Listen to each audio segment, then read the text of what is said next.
some radical equations. What do you say? These can be kind of fun. So let's look at this one on the left. I got 5 equals the square root of x minus 2 and then negative 1. Well, I can start by adding 1 to both sides of this equation. Would you agree with that? And you should.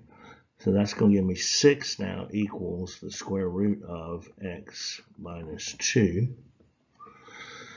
And to get rid of that square root, we could square both sides of this equation.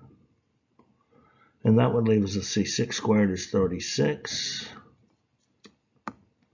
I'm making a 3 very well this morning. Equals x minus 2. And would you agree maybe we should add 2 to both sides? And we come back here with 38 equals x. And I feel pretty good. I think I've got a solution here, but this is important.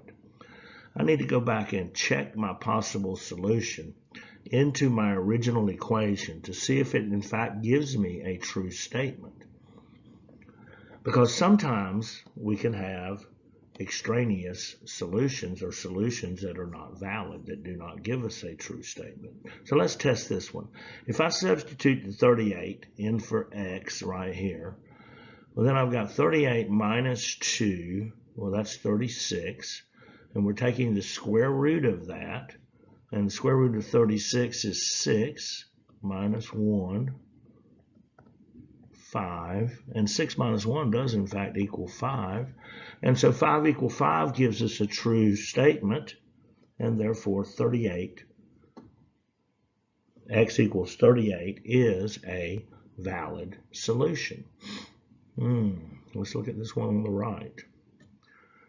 I got the square root of x plus 15 equals 5 plus square root of x.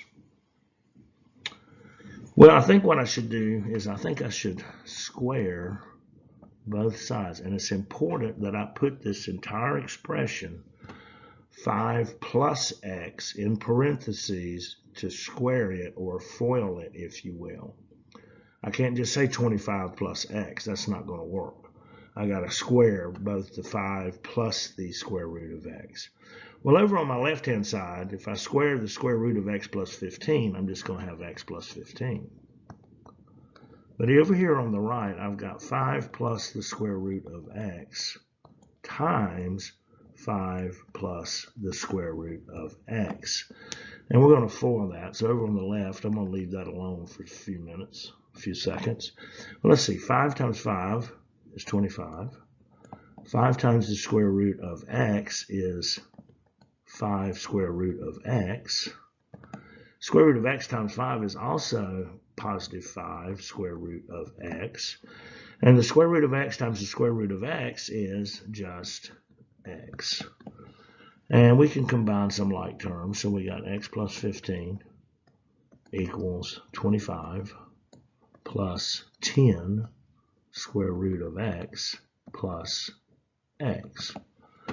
Now, what do you say that we subtract 25 from both sides of this and subtract x from both sides of this? Let's see what happens. Well, the x and the negative x are going to cancel. 15, positive 15 minus 25 is negative 10. And over here, these cancel. And so now we got negative 10 equals 10 square root of x. Well, okay. Well, I think we should divide both sides by 10, and we got negative 1 equals the square root of x. Now, if I'm thinking at this point, and I look at that negative 1 equals the square root of x, I might ask myself, is there any way that the square root of x could equal negative 1 and x be a real number? We've learned about complex numbers, imaginary numbers. I could take the square root of negative 1 and be I. But we're in real number world at this point. We're not in complex number world or imaginary number world.